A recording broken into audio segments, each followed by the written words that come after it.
In the final months of the 1920s, the United States stood at the edge of an abyss without fully realizing how deep the fall would be. The optimism that had defined much of the decade, the so-called Roaring Twenties, was built on credit, speculation, and an almost blind faith that prosperity would continue forever. Nowhere was that confidence more visible than in New York City. Manhattan pulsed with ambition, its streets crowded with automobiles, streetcars, bankers, factory workers, immigrants, and dreamers from every corner of the world. The skyline itself seemed to stretch upward each year, as if steel and stone could somehow outpace reality. Then, in October of 1929, reality struck with brutal force. The crash of the New York Stock Exchange, beginning on October 24, 1929, forever remembered as Black Thursday, sent shockwaves through Wall Street and far beyond it. Within days, fortunes vanished, businesses collapsed, and banks closed their doors. By the end of that year, fear had replaced confidence, and by 1930, fear had turned into despair. Unemployment rose rapidly, breadlines formed along city blocks, and families who had once felt secure now faced eviction and hunger. New York City, the financial heart of the nation, became the epicenter of the Great Depression. It was here, amid shuttered storefronts and silent factories, that one of the boldest architectural dreams in history would take shape. At first glance, the idea seemed almost absurd. Who would dare propose the construction of the tallest building the world had ever seen at a time when the economy was collapsing and millions were out of work? Who would invest millions of dollars in steel, stone, and labor when even established corporations were struggling to survive? And yet, history often moves forward not through caution, but through audacity. In the midst of economic ruin, a small group of influential men began to imagine a structure that would defy not only gravity, but the prevailing sense of hopelessness. At the center of this vision stood Alfred E. Smith. Alfred Emanuel Smith was no stranger to adversity. Born on December 30, 1873, on the Lower East Side of Manhattan, he grew up in a working-class immigrant neighborhood shaped by hardship, resilience, and political engagement. Smith left school at a young age to help support his family, but he educated himself through experience, public service, and an unshakable belief in the potential of ordinary people. Rising through the ranks of New York politics, he became governor of the state of New York, serving 4 terms between 1919 and 1928. Known for his charisma, reformist spirit, and deep connection to the city's working class, Smith embodied the idea that New York itself was a place where ambition could overcome origins. By the time the Great Depression took hold, Smith's political career had reached a turning point. He had lost the 1928 presidential election to Herbert Hoover, and although he remained a national figure, his role in public office was diminishing. Yet Smith was far from finished. Instead of retreating into political obscurity, he turned his attention to a project that would leave a permanent mark on the city he loved. This project was not legislative or electoral. It was architectural, symbolic, and profoundly human. Smith joined forces with John J. Raskob, another man whose life story was defined by ambition and scale. Raskob, born on March 19, 1879, was a powerful businessman and former executive at General Motors. Like Smith, he was also deeply involved in Democratic Party politics and had worked closely with him during the 1928 presidential campaign. Raskob was known for his bold thinking and willingness to take risks, qualities that would prove essential in the months ahead. Together, Smith and Raskob began to explore the possibility of constructing a building that would surpass every existing skyscraper, a structure that would stand as the tallest in the world. The choice of location was as symbolic as the building itself. On Fifth Avenue, between 33rd and 34th Streets, stood the Hotel Waldorf Astoria, one of the most luxurious and iconic hotels in New York City. For decades, it had hosted presidents, industrialists, artists, and social elites. Its ballrooms had echoed with music and conversation. Its suites had sheltered power and prestige. But by the late 1920s, the Waldorf Astoria was no longer the future of New York. It was the past. Plans were already underway for a new Waldorf Astoria to be built further uptown, and the original site became available for redevelopment. To Smith and Raskob, this plot of land represented opportunity. Fifth Avenue was already synonymous with elegance and ambition. Building the tallest structure in the world on this historic site would link the city's past to its future, transforming a symbol of old-world luxury into a monument of modern aspiration. The decision was made. The Waldorf Astoria would be demolished, and in its place would rise a tower unlike anything the world had ever seen. As 1930 approached, skepticism surrounded the project. Architects, economists, and journalists questioned the wisdom of building such a massive structure during an economic crisis.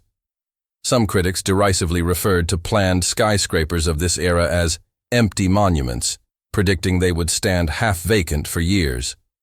Others argued that the race to build the tallest building, a competition that already involved projects like the Chrysler Building, was little more than an ego contest among wealthy men. Yet for Smith and Raskob, the project was about far more than height or prestige. It was about faith in the future. Construction officially began in March of 1930. At that moment, the Great Depression was tightening its grip on the nation. Unemployment in New York City was soaring, and construction jobs were becoming increasingly scarce. Ironically, the very crisis that made the project seem reckless also made it possible. Labor was abundant, materials were more affordable, and thousands of workers, many of them immigrants or the children of immigrants, were eager for employment. For them, the construction site was not just a workplace, it was a lifeline. Day after day, steel workers, riveters, engineers, and laborers gathered at the site on Fifth Avenue. Among them were many Mohawk ironworkers from the Kanawaki community in Canada, renowned for their fearlessness at great heights. They walked narrow steel beams, hundreds of feet above the ground, with astonishing calm, assembling the skeletal frame that would soon define the Manhattan skyline. There were risks, accidents, and tragedies, but there was also pride. Each beam lifted into place was a statement. Even in the darkest economic hour, creation had not stopped. The pace of construction was extraordinary.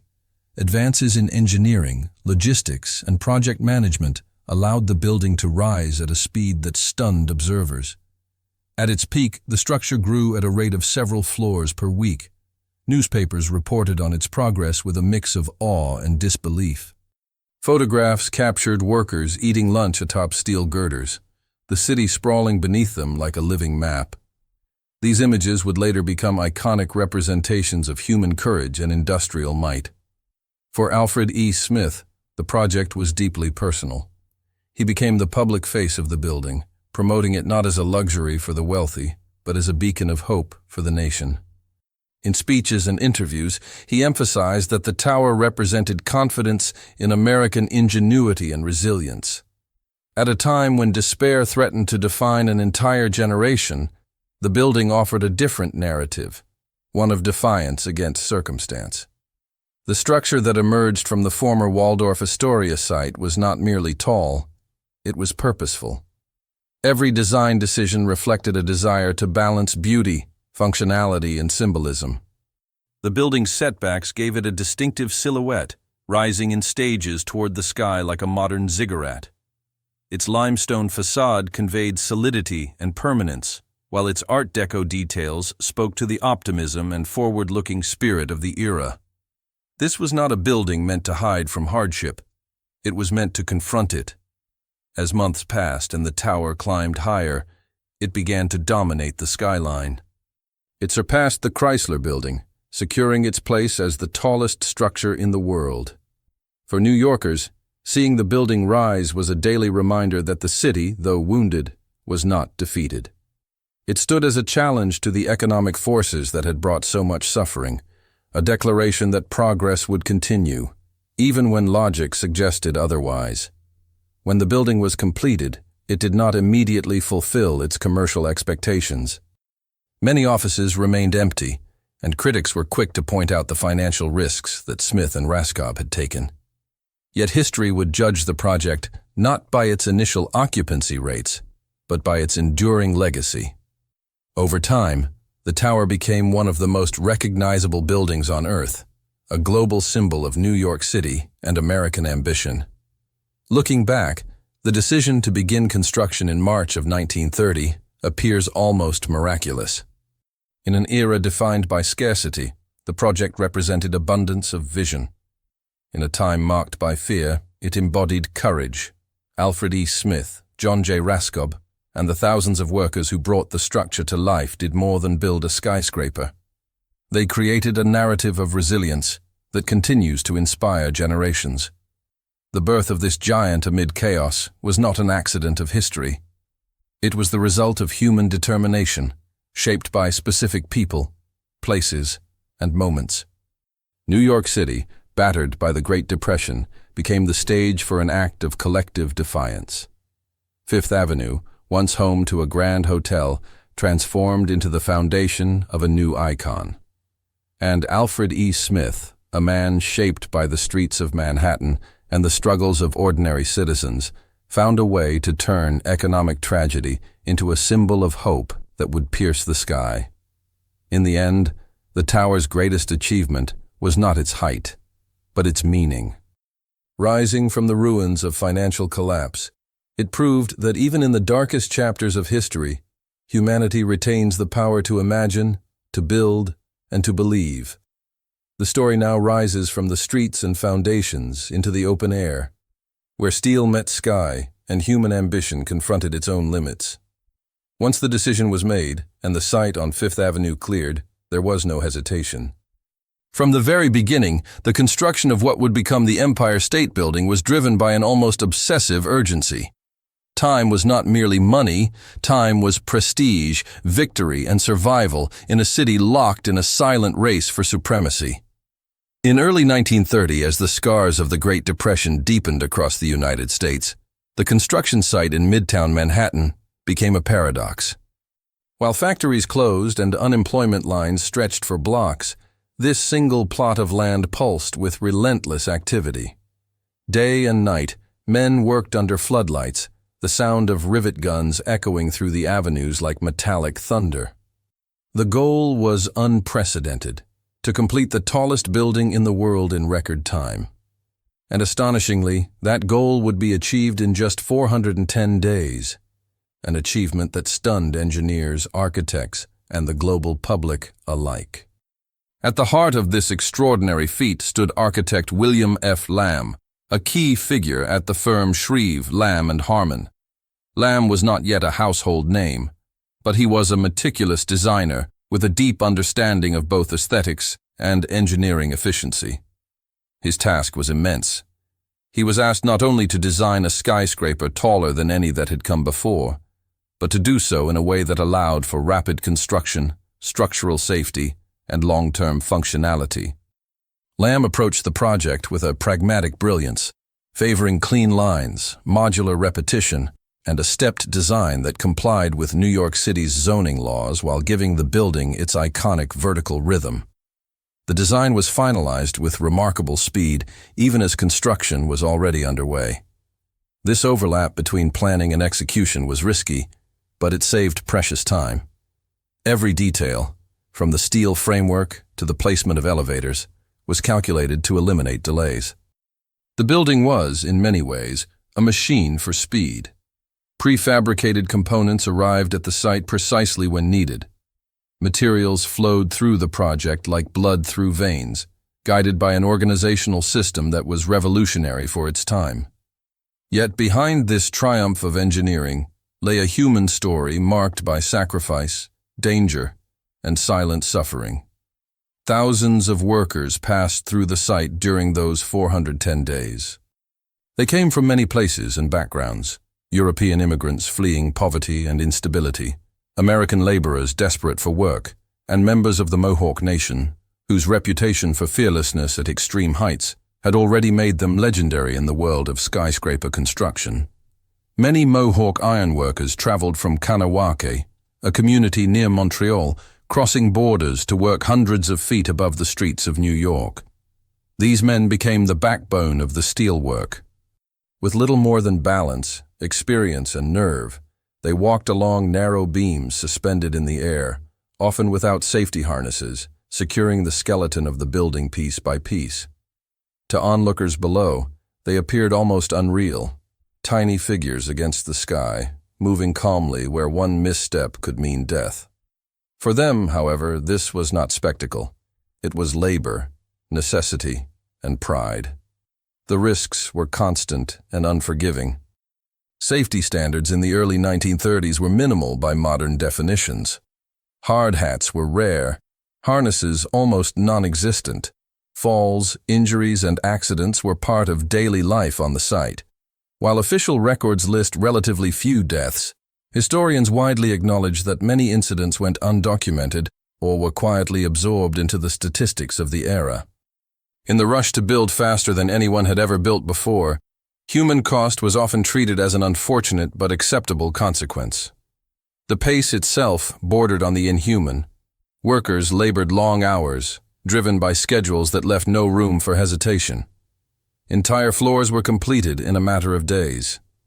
At times, the building rose at a rate of more than one floor per day, a speed that defied conventional construction wisdom. Crews became specialists in motion, each task flowing seamlessly into the next. Steel arrived, was lifted, bolted, and reinforced almost without pause.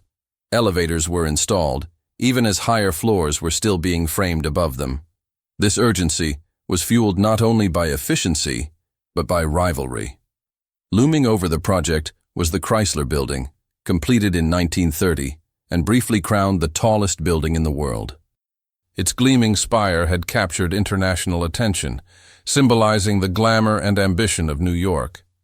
For Alfred E. Smith, John J. Raskob, and everyone involved in the Empire State Project, second place was unthinkable. The building had to be taller, unmistakably and undeniably so. Designs were revised mid-construction to ensure this victory. The addition of the famous spire, originally envisioned as a mooring mast for airships, was not just an architectural flourish, but a strategic move in the battle for height. With it, the building would reach 1,250 feet, surpassing the Chrysler Building and securing its place at the top of the world. Whether airships would ever dock there was secondary. The symbolism of reaching higher than any other structure mattered far more. As the steel frame climbed upward, the building began to transform in the public imagination. It was no longer merely a commercial real estate project.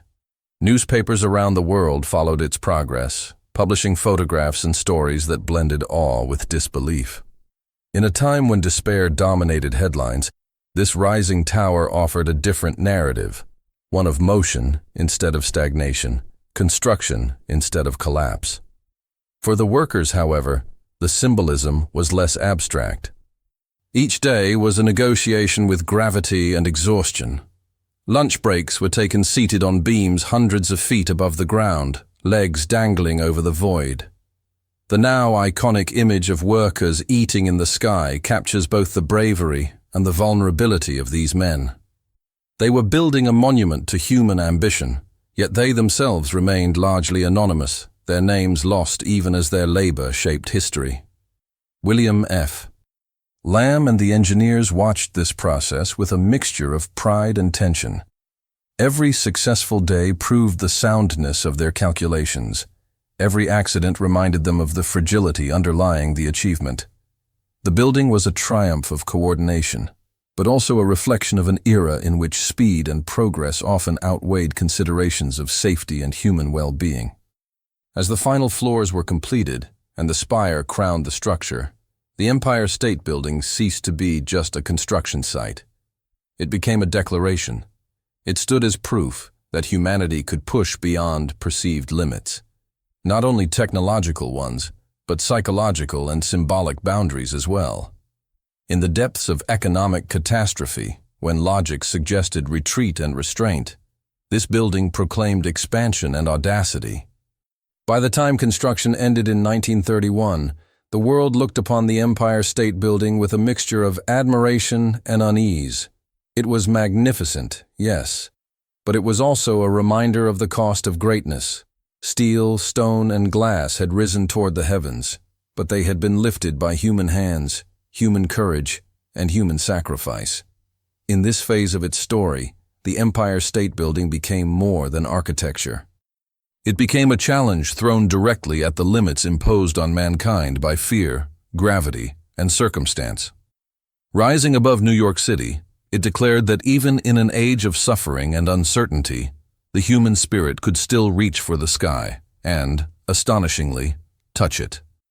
If you are the kind of person who refuses to look at the world only on the surface, who feels that every great city, every towering monument, and every historic landmark carries a deeper message hidden within stone, steel, and time, then this channel was created for you. Here, we don't simply talk about famous places like New York, Jerusalem, or Washington as points on a map. We walk through their streets, revisit their defining moments, and listen carefully to what history is still whispering through their walls. From iconic structures such as the Empire State Building, inaugurated in 1931 during one of the darkest economic periods in American history, to symbols of power that reshaped nations and empires, every story we tell is grounded in real events, real people, real dates, and real locations. When we explore these narratives, we go beyond architecture and tourism. We connect the ambitions of figures like Alfred E. Smith, John J. Raskob, presidents, visionaries, and ordinary workers to larger reflections about human pride, the desire to reach the heavens, and the recurring warnings echoed throughout history and scripture. Each video is an invitation to see familiar landmarks with new eyes, to understand how moments of glory are often intertwined with sacrifice, risk, judgment, and meaning that transcends generations. These are not just stories meant to entertain. They are stories meant to awaken curiosity, provoke thought, and challenge the way we interpret the past and the present. So if you want to keep discovering the hidden layers behind the world's most famous monuments, if you want to understand how history, power, faith, and human ambition intersect in ways that still affect us today, make sure you subscribe to the channel right now. Turn on the notification bell so you don't miss any upcoming videos, because here you don't simply watch stories unfold. Here, you learn to recognize the signs behind them, and once you see them, you will never look at the world the same way again. When the final rivet was set and the dust of construction slowly settled, the Empire State Building was no longer just a feat of engineering rising above Midtown Manhattan. It had become a declaration. On May 1st, 1931, in a world still gripped by economic despair, the building was officially inaugurated in a ceremony that was as symbolic as it was historic. The event itself reflected the new era of technology and power the structure represented. From Washington, D.C., more than 300 kilometers away, President Herbert Hoover pressed a button that illuminated the building's lights, sending a visible signal across the nation. In that precise moment, electricity bridged distance, authority, and spectacle, reinforcing the idea that human ingenuity had conquered not only space, but limitation itself. The choice to have Hoover activate the lights remotely was deliberate. It transformed the inauguration into a national event rather than a local celebration. The President of the United States, seated in the White House, reached across the country to awaken the tallest structure on Earth. Newspapers described the moment with reverence, emphasizing how modern technology allowed a single human gesture to command steel, light, and skyline. The Empire State Building glowed against the New York night, its illuminated crown visible for miles, standing as a beacon of American power at a time when the nation desperately needed symbols of confidence. Despite the harsh reality of the Great Depression, the building was immediately embraced as a representation of economic strength and technological supremacy.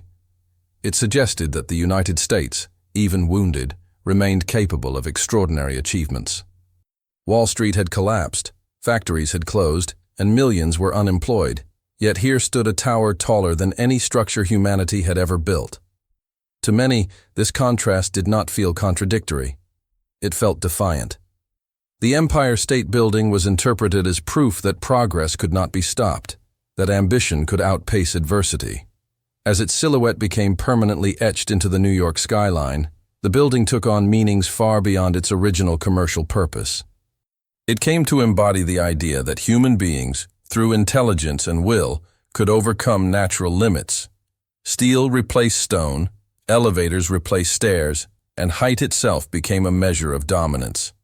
In the early 20th century, skyscrapers were not merely buildings, they were statements of hierarchy, announcing which city, which nation, and which civilization stood at the top of the modern world.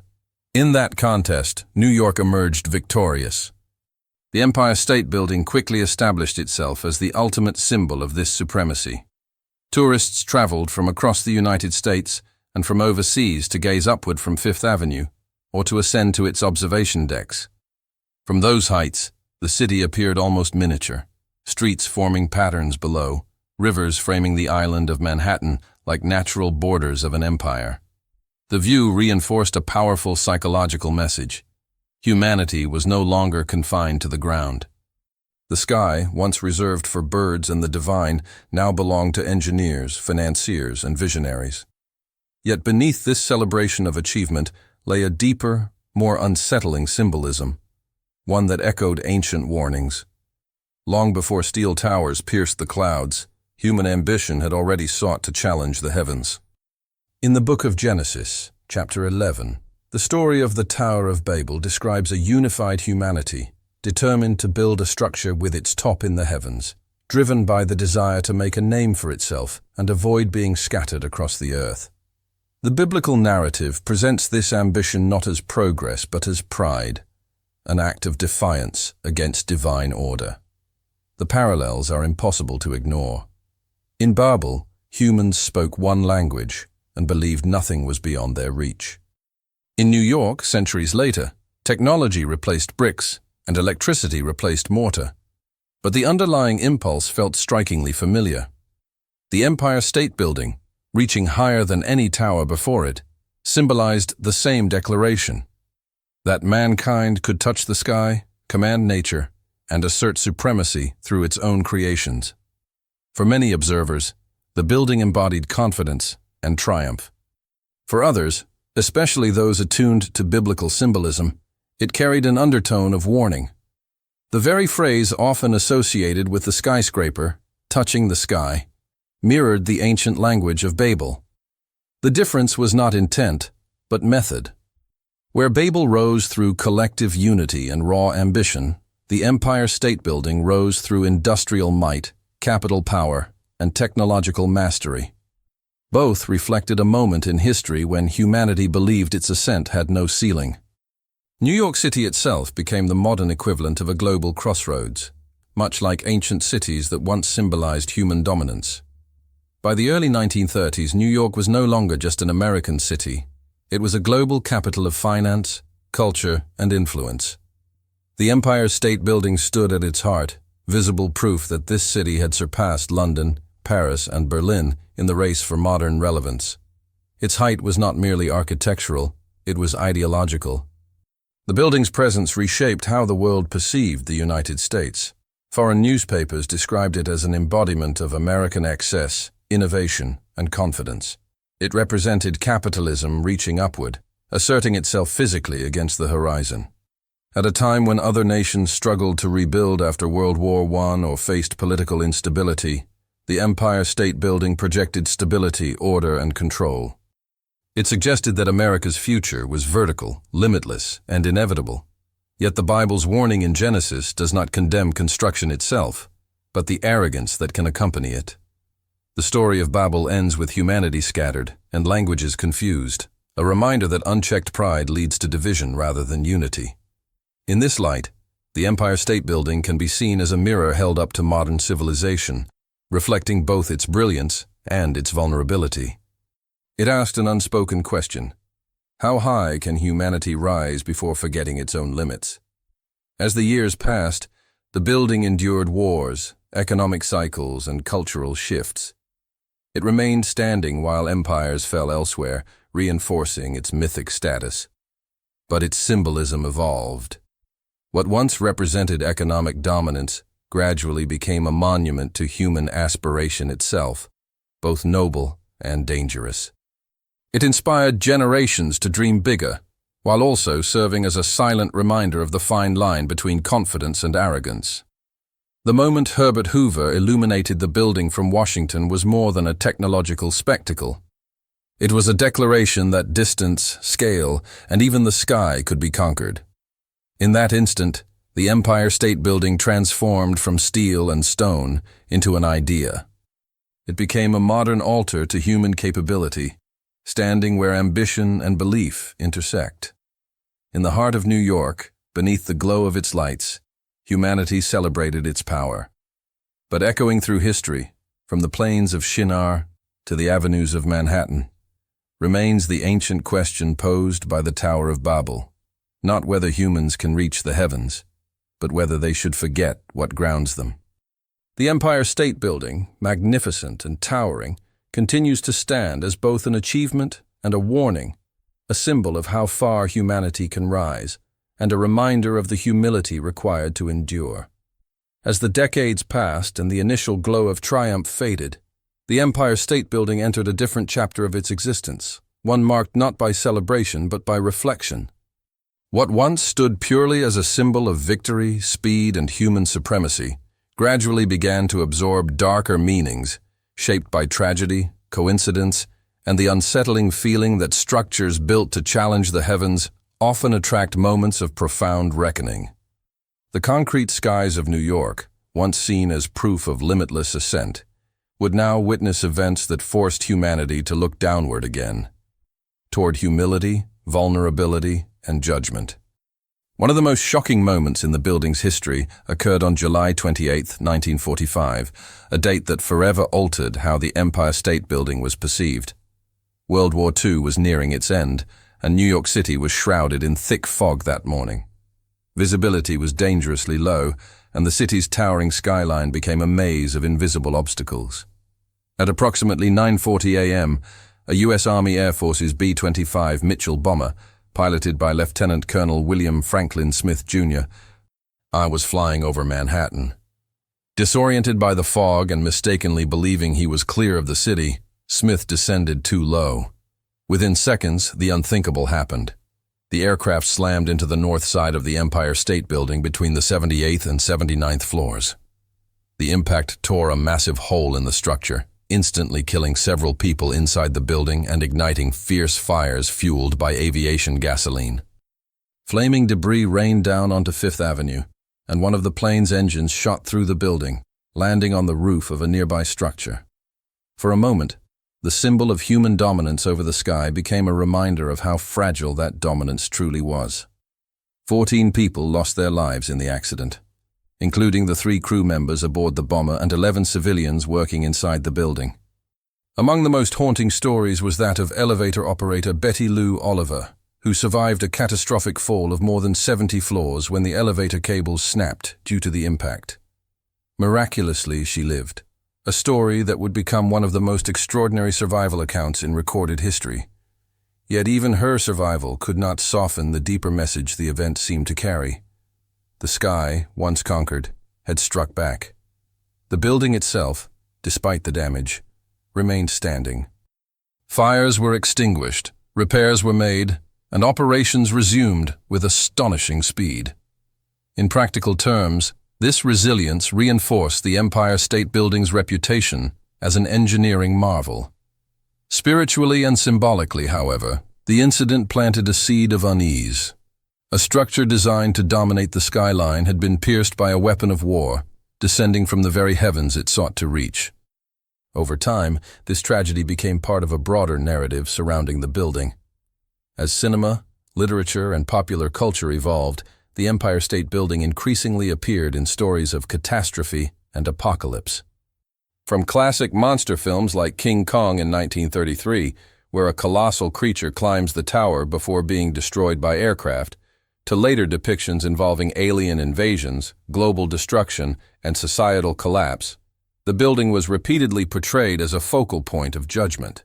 It was as if storytellers instinctively returned to this monument whenever humanity needed a stage upon which to confront its own limits. The symbolism was impossible to ignore. Again and again, the Empire State Building stood as the place where human ambition met its reckoning. In film after film, the structure was attacked, shaken, or brought to the brink of ruin, yet rarely erased entirely. This recurring motif reinforced the idea that such monuments are not merely targets of destruction, but mirrors reflecting collective anxieties. They represent what humanity fears losing most: power, control, and the illusion of invincibility. Beyond fiction, the building also found itself entangled in real-world threats. Over the decades, there were failed and foiled plots, security scares, and moments when the tower became associated with vulnerability rather than dominance. Especially in the aftermath of global events that reshaped perceptions of safety and power, skyscrapers were no longer viewed solely as symbols of progress. They became reminders of exposure, visible, towering, and impossible to hide. As the tallest building in the world for nearly 40 years, the Empire State Building carried a unique spiritual weight. It was not simply another structure among many, it was the structure that defined an era. In this role, it absorbed the emotional and symbolic consequences of being elevated above all others. To stand higher is to be seen more clearly, but also to be judged more harshly. The idea that structures attempting to touch the sky carry a spiritual burden is not new.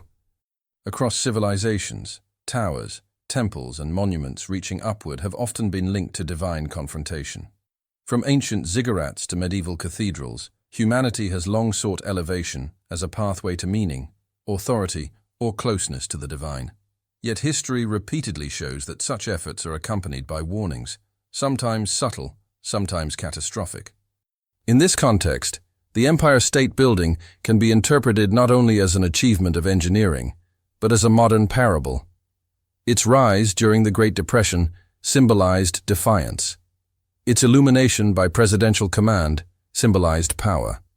Its survival of catastrophes symbolized resilience. But its repeated association with tragedy, disaster, and apocalyptic imagery introduced a deeper layer, one that speaks of judgment and consequence. Over time, the building ceased to be merely a tourist destination or an office tower. It became a monument that provoked questions. What happens when nations equate height with greatness? When progress is measured by dominance rather than wisdom? When humanity believes it can ascend without accountability? These questions linger in the shadow of the tower, unspoken but ever present. The phrase "concrete skies" captures this paradox perfectly. The Empire State Building created a man-made heaven, a vertical realm of steel and glass where humans worked, observed, and ruled from above. Yet that artificial sky was never immune to the forces of reality: fog, fire, gravity, or fate. The events of July 28, 1945, and the many symbolic moments that followed served as reminders that no matter how high humanity builds, it remains bound by forces beyond its control. In its later years, as newer and taller buildings emerged around the world, the Empire State Building lost its title as the tallest on Earth. Yet it did not lose its significance. If anything, its meaning deepened. It stood not as the highest point of human ambition, but as one of its most instructive examples. It showed what humanity can accomplish and what it risks forgetting along the way. Today, when visitors stand at its base or gaze out from its observation decks, they are not just witnessing New York City from above. They are standing within a story layered with triumph, tragedy, warning, and reflection. The Empire State Building endures as a silent witness to the belief that humanity could reach the heavens and to the moments when the heavens seemed to answer back. In this final transformation, the Empire State Building becomes more than architecture, more than history. It becomes a question carved into the skyline. Where are the true limits of human ambition, and what is the cost of ignoring them? As nations rise and fall, and as new towers challenge the clouds, the Empire State remains, a concrete testament to the enduring tension between greatness and humility, power and judgment, ascent and consequence. If you are the kind of person who feels that history is never just about stone, steel, and concrete, but about the invisible forces that shape nations, cities, and human ambition, then this channel was created for you. Here, we don't simply talk about famous landmarks like New York, the skyline of Manhattan, or monuments that have defined entire eras. We dive into the moments, the people, and the decisions that gave birth to them. We revisit places where powerful figures once stood, where critical dates marked turning points, and where human dreams reached for the sky while carrying deep consequences beneath the surface.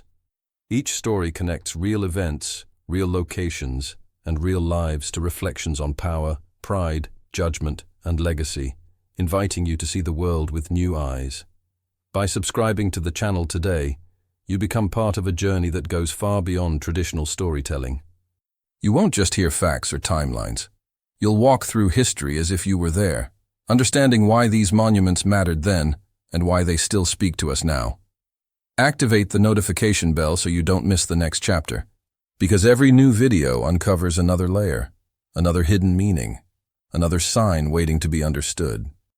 This is a place for those who don't settle for what is obvious, for those who believe that behind every great structure and every historic moment, there is a message. Join us, and don't just watch stories unfold. Learn to recognize the signs they leave behind.